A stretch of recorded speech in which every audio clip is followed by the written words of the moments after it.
Morning. How are you? Thanks for having me. Holly, start with telling us who you are and what you do, just for people that don't know. I'm Holly Pretsky. I am city editor at City and State New York. We're a local politics publication. All right. How long have you been with City and State? I'm going on 6 years. I started in February of 2020. Oh, wow, that's a long that's a long stint at a news outlet. So, Yeah, Holly, in let's the start. journalism world, this is a long time to be at Yeah, one yeah. Well, that's place. good. That It's means that means unusual. it's a good working environment. That's what I attribute that to. But Holly, let's start with let's go to in your mind, what are the top three events of this week? Obviously, we're 2 days in. And last week, what would you rate are the three biggest news events of the last week? This has been a really busy week, so I feel like I might even overlook something really huge. But Um, the main thing is we had new indictments kind of surrounding the Adams administration. The Manhattan District Attorney indicted Ingrid Lewis Martin, who is Eric Adams' former chief advisor, on Thursday. Four different indictments, eight co-defendants, including also Jesse Hamilton, who held a high up position in DCAS. Um, so that was really huge. At this point, Eric Adams has been adjacent to a lot of corruption, and there have been several indictments, including one that named him, um, that's since been dropped. But so it's unclear, at this point, will this really impact him any further? Can he fall any further politically? But it was really a damning insight into these allegations of kind of trading money, trading favors for political influence and for expediting certain projects for people. And it's really, it wasn't a very flattering look at how things might have been run in the Adams administration. I should say that Ingrid Lewis Martin pleaded not guilty, and so did all of her co-defendants. And they say this is lawfare and this is a misrepresentation of how things went down. But it's not a great look. So that was huge. I guess, does that count for four things? Four indictments? What are your thoughts on Winnie Greco? Okay, here's the Yeah, reality. Winnie Greco, of This is what I course. want to. This is the big question. Is this Could you say this is the end of the Adams campaign or his probability? I mean, he's polling depending on what poll Hmm. at single digits. Some have him at 11, but he's behind Sliwa. And the only reason that's a huge deal is because what is it? Seven out of 10 New Yorkers are registered Democrats, and he's the sitting Democratic mayor. Hmm. So for you to be polling behind the Republican Curtis Lee was a huge deal in terms of probability, right? But what do you Yeah. think this means in terms of the reelection? She still had a respectable fundraising haul, but you could make the argument that that was before this more recent, Hmm. announcement or indictments by the Manhattan District Attorney. What does this mean in terms of his reelection prospects? Yeah.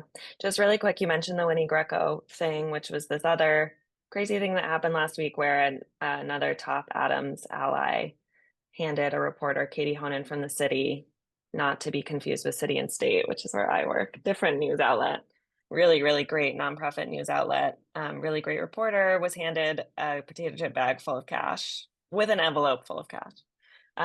Bizarre, totally bizarre interaction. There's been a lot of fallout from that too. So that happened, I think, just before the Ingrid Lewis Martin indictments dropped.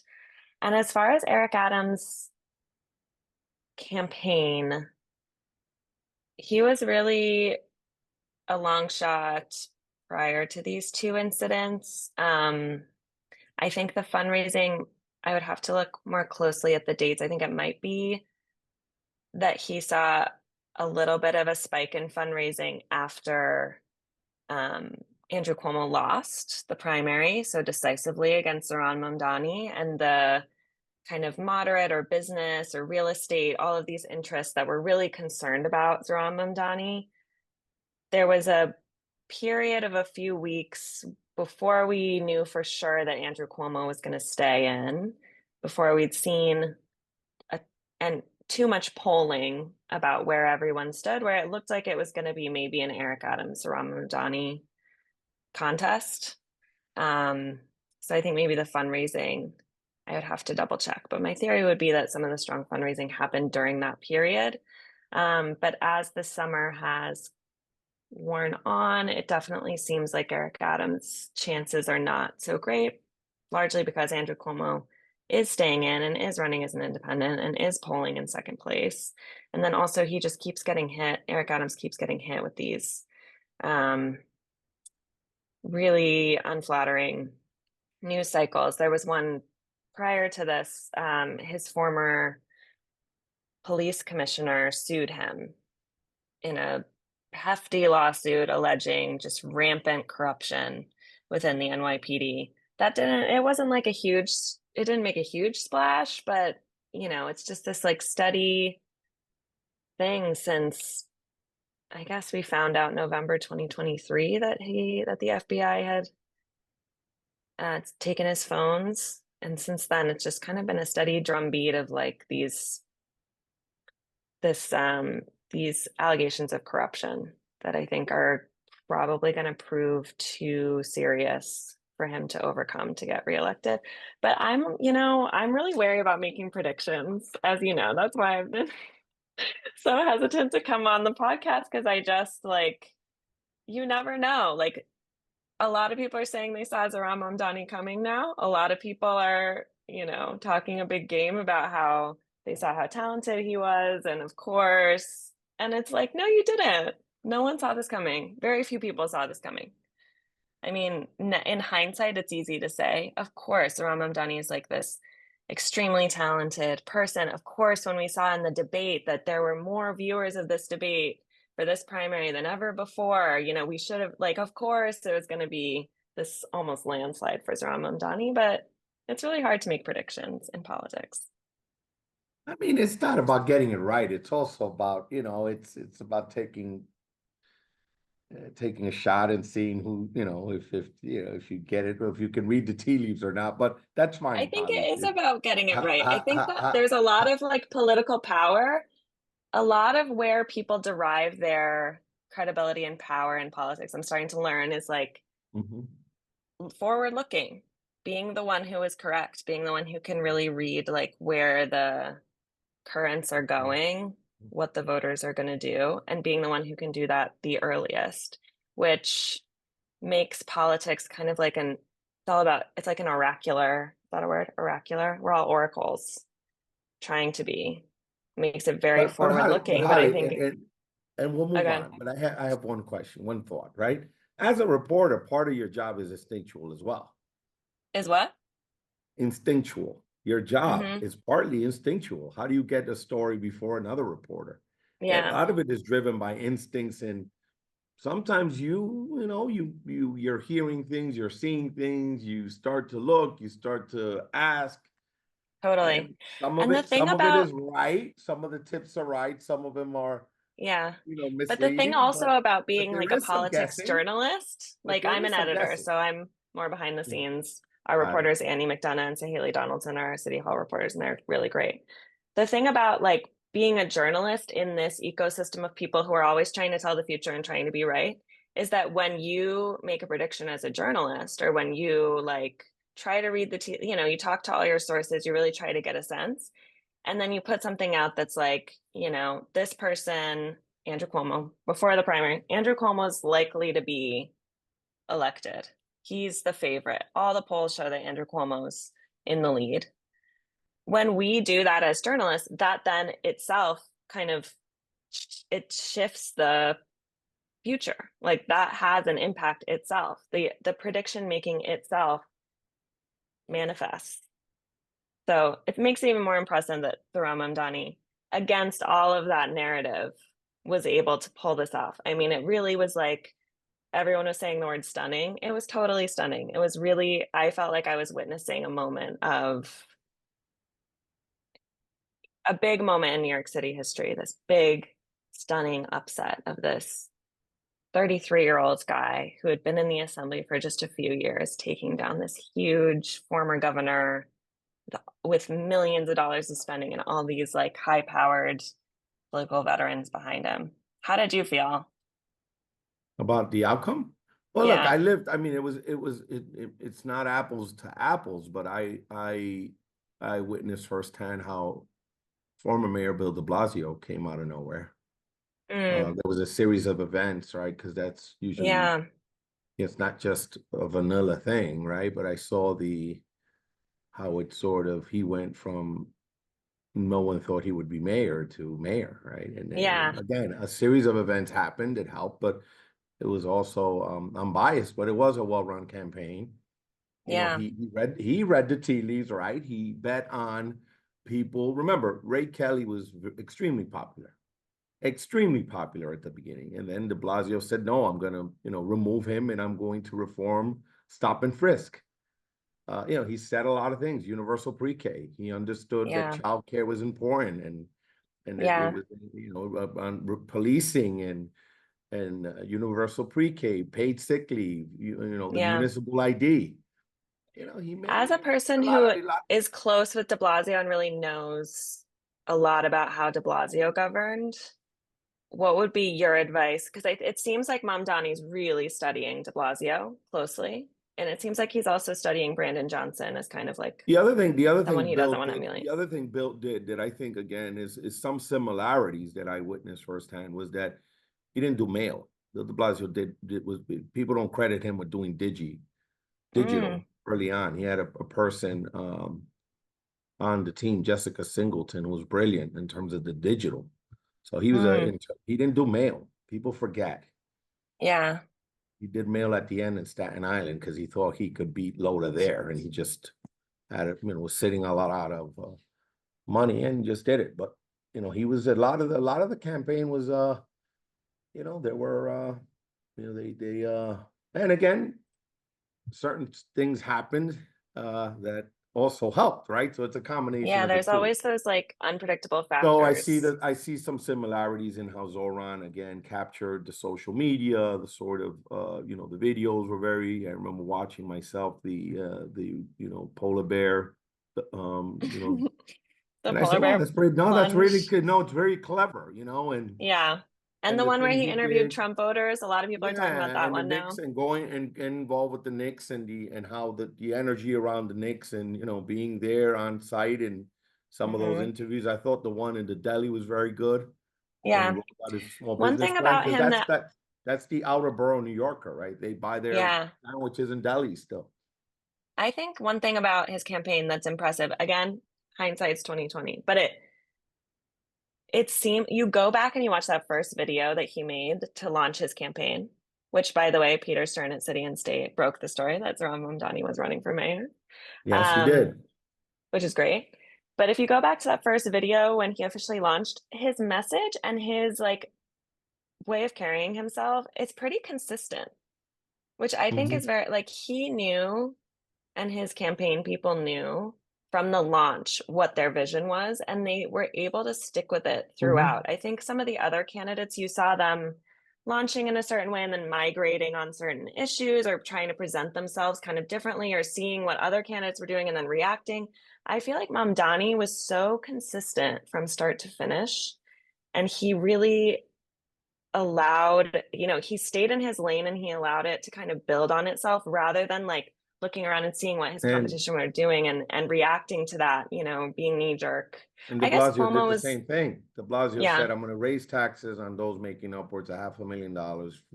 UPK, reform, stop and frisk, yeah, Tale of Two Cities. He just pound, even when he was at the very single digits, he did not change the messaging. He was mm, consistent with what he was going to do and how he was going to do it, yeah. regardless of where he was in the polls. And he just hammered away on it. And So when did you join de Blasio? Were you part of the campaign or part of the transition, or did you just join as administration after? public advocate. And wait Oh, a so you minute, but were, this is turning into you interviewing me, huh? Wait. But you just But have I been think we're doing getting this away. longer. We're getting You know away. more than like it's. We're moving in the wrong direction here. I want to ask you now a question because I think you're being a little gun shy. I hear. I mean, with what you know, what do you think of the sort of pivot now that we're analyzing campaigns? What do you think of the pivot in terms of the Cuomo campaign? He's now taking a Post. different approach, meaning I'm going to do more retail. I'm going to be Hmm. aggressive on social media. I'm going to do trolling, right? Or, you know what I mean? He's going Hmm. to call them out on certain things. And what do you think of that approach? Because the other thing I find interesting is, for better or worse, with former Governor Cuomo, there's I've never not read a story as it pertains to former Governor Cuomo where you don't hear, you know, built the Second Avenue line, built LaGuardia Airport, built Hmm. the Kosciuszko Bridge, the Tampere Bridge, the Mario Cuomo Bridge, and lastly, known as a bully, right? It's like it's always at the end. Hmm. It's like, Yeah. yeah, he accomplished all these things with this really aggressive bare knuckle style. And the question that always begged the question I always ask myself is it that approach of trolling or being super aggressive or pushing back, punching back? Is it more of the same? And it's sort of perpetuating the the sort of negative stereotypes people have about the former governor, where it sort of always ends there. Like I read Mm. the more recent Times article about, his father's loss That to was such a good Koch. article. His father, yeah, his father's lost to Koch, and now, right, and Yeah. sort of this redemptive, Hmm. feeling in Andrew, but it's sort of always. So I don't know. Now I want to hear what you think in terms of his new approach. Yeah. And what are your thoughts? Do you get a feeling of more of the same, or do you think it's I don't know. What do you think? Gonna change things. Yeah, that article that you talked about in the New York Times about his dad losing to Koch in the primary and then staying in the general and the parallels, I think it was 1977, was so interesting. And just seeing those pictures of Andrew Cuomo at 19 and what he looked like and how he was so aggressive then, even like running his dad's campaign. And he's accused of doing that homophobic attack ad again, or these, these flyers, these homophobic flyers showed up about Ed Koch, who was closeted or who was not out at the time. And that's kind of attributed to him. So yeah, I would recommend anyone read that article because it was really good. As far as Cuomo's pivot in the general, I think he's trying to be out and about more, but at the same, so that's kind of the narrative, like, oh, Cuomo's going to be on social media more and he's going to be out and about shaking hands with people more. However, at the same time, he's kind of started doing these press conferences that are echoing his COVID press conferences. So he has a hotel, he like, rents a hotel banquet room and he gets up on a dais. Behind him, he has the New York flag and the American flag, and he has a PowerPoint. So it's like he's kind of that to me feels like he's he's face to face with the press. So we're seeing him more, I guess, which is different from the primary, but it also feels like a little bit more of a step into this official, he's like appealing to his official government self. And as far as like getting out and about in the city, yes, he this weekend was um visiting NYCHA, a few different NYCHA complexes around the city, but I think the weekend before, he's been spending a lot of time in the Hamptons too. So he's been still somewhat distant in those two ways. Whether it'll be more effective, I don't know. I think after he lost the primary so decisively, it seems like there was this, like someone kind of gave him a pep talk of like, you're Andrew Cuomo, you're the former governor. Like all you have to do is just remember who you are. And it seems like that's kind of attitude now. He said a few times, like, oh, during the primary, I was told I was too, everything was, I was being too aggressive. That's usually the criticism, as you were saying, like that he's a bully, he's too aggressive. So during the primary, I tried to be different, and I realize now that was a mistake. Um, and he really did come in, especially when in the couple weeks that Mamdani was, you know, on pause because he went to Uganda to celebrate his wedding.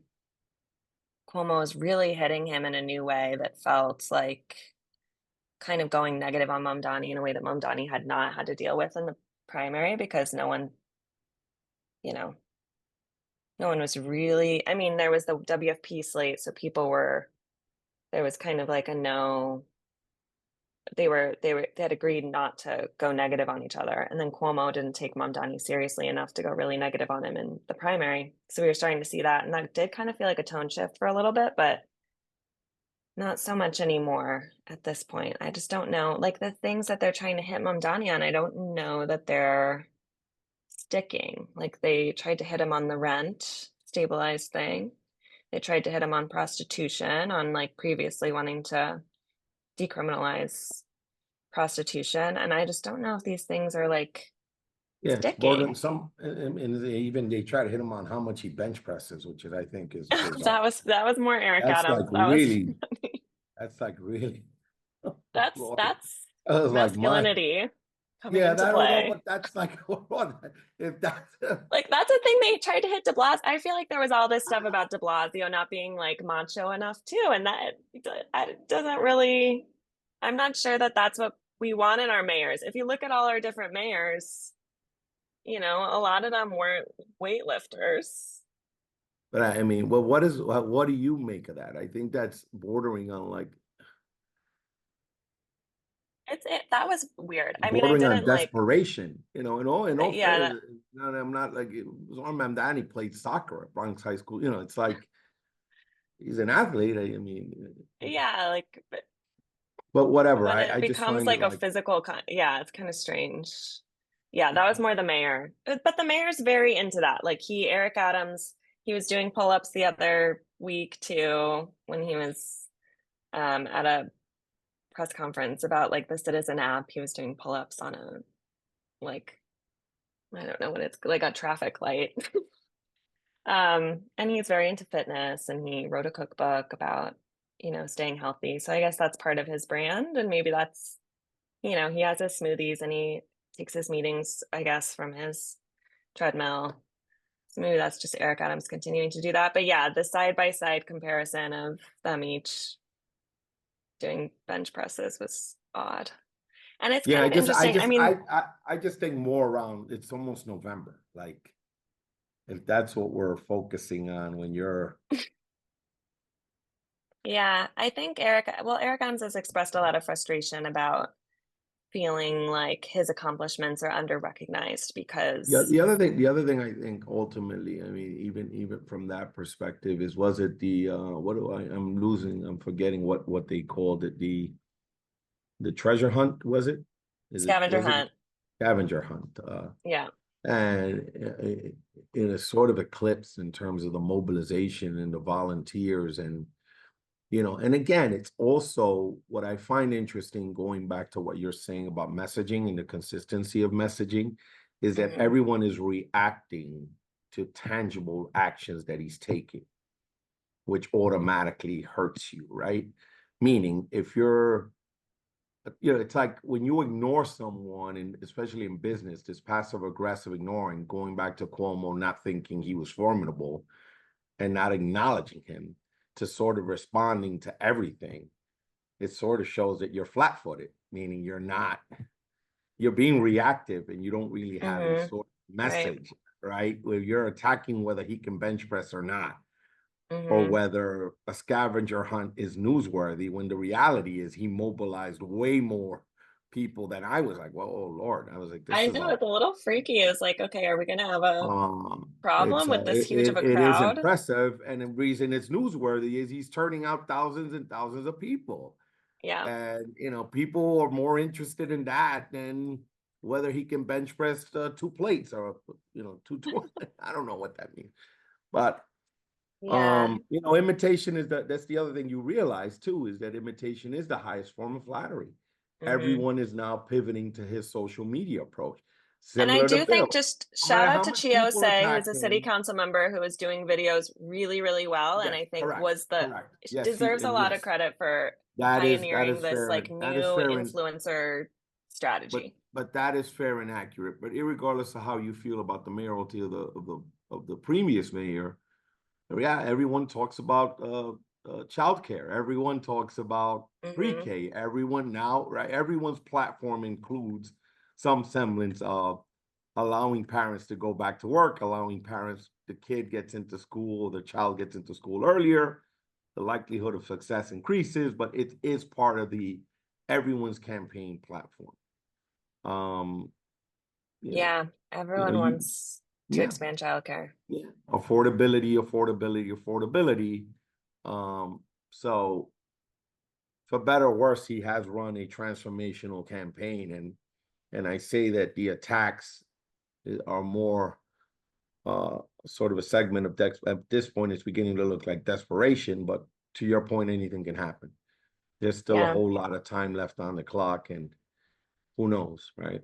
Who knows And I how think things will Eric play out. Adams, the thing that Eric Adams has that I don't think many candidates have these days is I think that Eric Adams thinks that God wants Eric Adams to be mayor.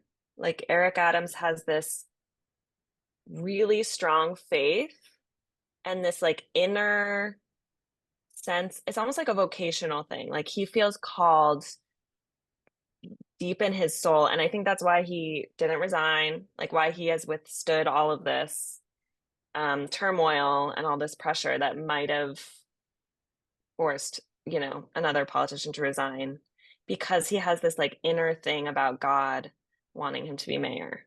So Let me ask really, you that, I mean, and he has at least that going for him.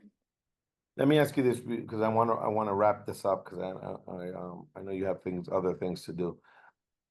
What would you say was if Eric Adams, Mayor Adams, is a one-term mayor, what would you say was the thing that the straw that broke the camel's back? One thing that sort of set was the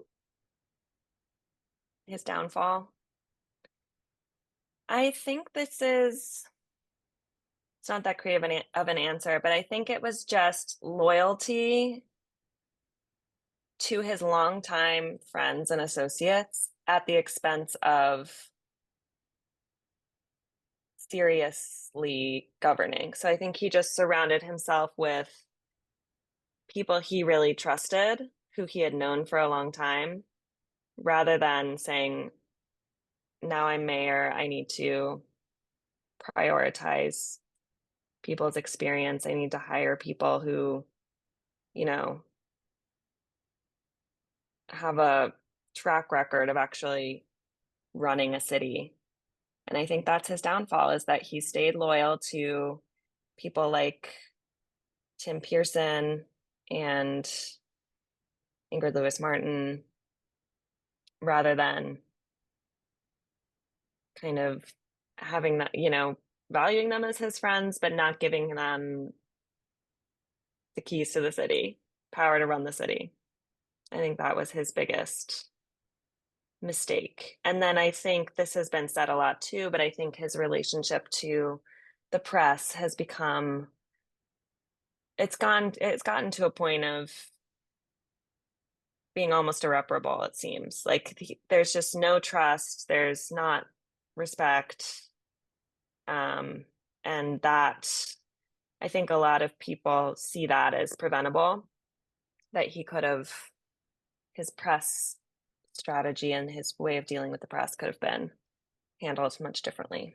What do you think is his downfall? I think you delineated pretty much what what it was. I mean, I just think the other thing I would add was just the approach to the city council. It is your co-branch. Yes, good There point. were things where there is a middle ground, somewhere. Not in a, not sometimes there isn't point of sort of agreement because again, policing and say public safety, right? He had a more moderate, but there were other areas where there are places where he just dug in, and I which was made. People have different strategies, and then we know, right? The voters decide whether your strategy was good or not in November. Yeah, So we'll know soon enough. yeah. Um, But I but think it's I just want to. hard to be mayor, like Yeah. No, I've it heard is. this It is. about It is. It is Mamdani. He's going to extremely come in. difficult. People are talking about likely he's going to be the next mayor, and it's not a matter of if, but when you have like a massive challenge that just Yeah. Yeah. completely rocks the boat and makes it so hard for you to accomplish your agenda. I'm sure you saw that with de Blasio too. Like it's just a really, really hard Yeah, and then you job. have unforeseeable circumstances like COVID, migrants, things that just come out of nowhere. Yeah. I have one thing that I almost forgot to ask you. City Council Speaker. Hmm. Um, the real race begins in November once, we find out who the next mayor is going to be. But what are you hearing post primary? Because I know Hmm. you've written about it. Um, I saw somewhere that it's becoming, according to this reporter, and please help me here, that it's becoming a two-woman race between Hudson and Menon. Was that But Craig? I think that was New York Post. yeah, it may be. I'm sorry. Right now, it's not coming to me. But my question is, what are you hearing? And right now, uh, what are your thoughts on the current state of play? Yeah, I the speaker race is so fascinating. I think it really ties together all of the different players and interests in New York City politics. It's not decided by the voters, it's decided by the council members. 51 members, you need 26 votes. But then all these members are beholden to all these different interests, labor, county organizations, advocacy groups, Congress members. So it's just this like huge, messy, tangly conversation with the whole city that I think is so fascinating.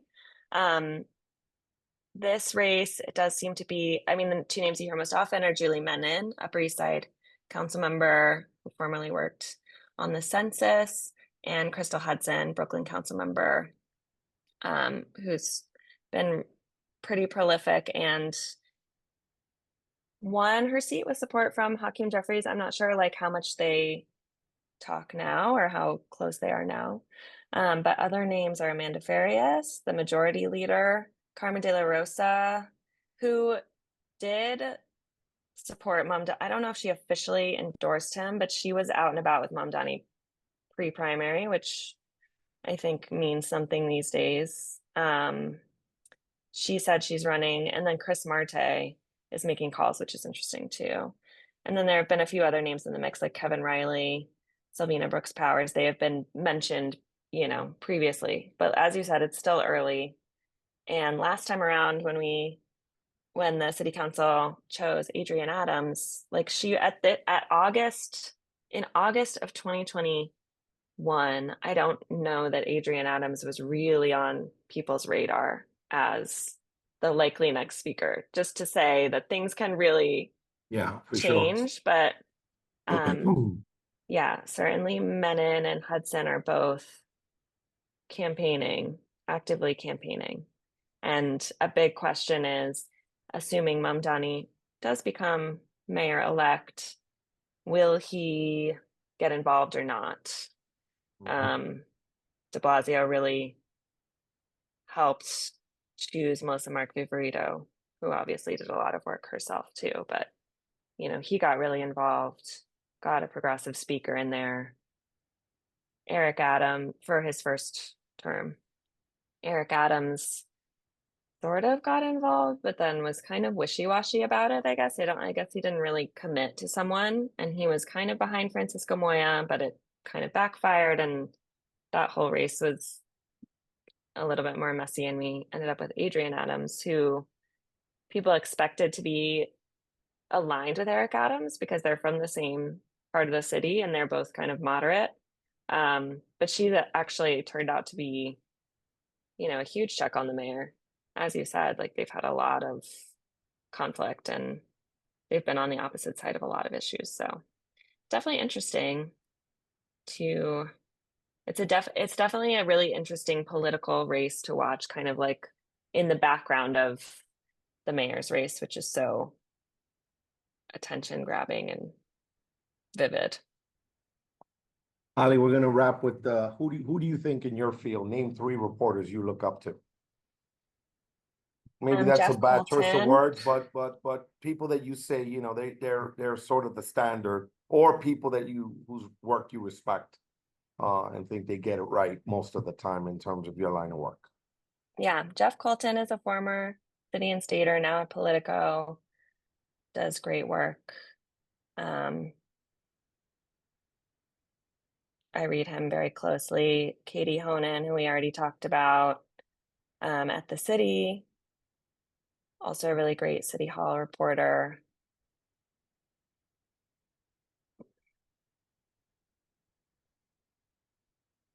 And I guess I'll just shout out New York Focus as an organization, as Mm. an outlet. I think they really identified a need, and they're really young, and they, founded this upstart nonprofit outlet, and they're doing really great work. And then I love the Craig Newmark School of Journalism at CUNY, and they um, put out they're it's a great journalism school, and their students are really well trained and really great journalists, and they come out of there. We have a lot of interns from there, so shout out Best to the day on faculty of CUNY Day School. best day on the job. Hmm,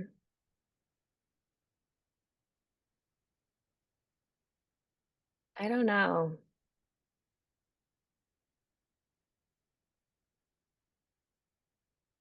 I guess it's nice to just like work on a cover story and then publish it and feel like proud of it. I So thought the Jeff days, Colton story on Ingrid was very, I mean, when you think about how things have played out, yeah, um, that was a great story. yeah, that Now, was an three awesome profile. three most influential books you ever read, and then we'll wrap. Most influential book.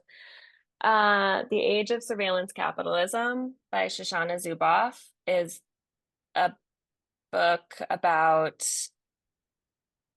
how social media companies have monetized our data and are surveilling us in a way that is limiting actually our freedom to make our own choices and is like fundamentally changing human experience.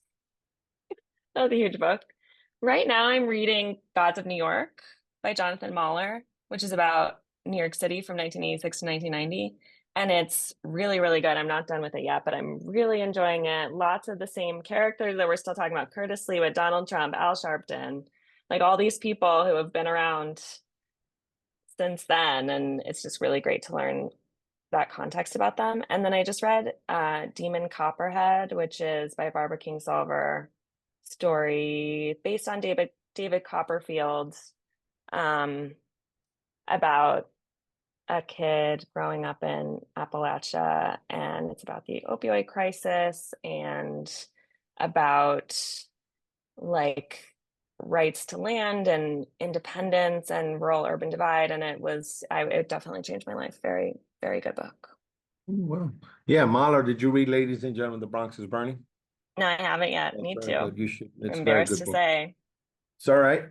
Well, you'll get there. Thank you, Holly, for doing this. I know it took a while, but it wasn't too bad. It was great. Thanks for I felt having like me. I was getting cross-examined here.